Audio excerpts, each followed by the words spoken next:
في مريضة بتسأل: أنا تعبانة من ضروس العقل وكشفت من 4 شهور، والضرس لسه ما طلعش كامل، بس تعبانة جدا وفي صداع. طب أعمل إيه لحد ما أعرف أكشف؟ خلينا متفقين جدا إن ضروس العقل دي فترة الطلوع بتاعتها بتبقى من 18 سنة لحد 24 سنة. في الفترة دي وهي طالعة ممكن تتعب جامد، بس أقدر أتغلب على الوجع ده بأكتر من طريقة. خلينا ما ناخدش مسكن من أول مرة، بس نستخدم فرشة ومعجون ومضمضة كويس.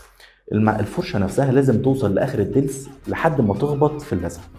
اما بالنسبه للمضمضه، نستخدم مضمضه معينه، ممكن تبعتوا لنا على الصفحه ونبعت لكم اسمها، او لو مش هتقدر تجيب المضمضه، ميه دافيه عليهم شويه ملح ممكن يبقوا كافيين. هنجيبها على المكان اللي فيه الالم بتاع ضرس العقل ونسيبه لمده 5 دقائق. كرريها 3 مرات في اليوم، هتحسي براحه وقتي ان شاء الله.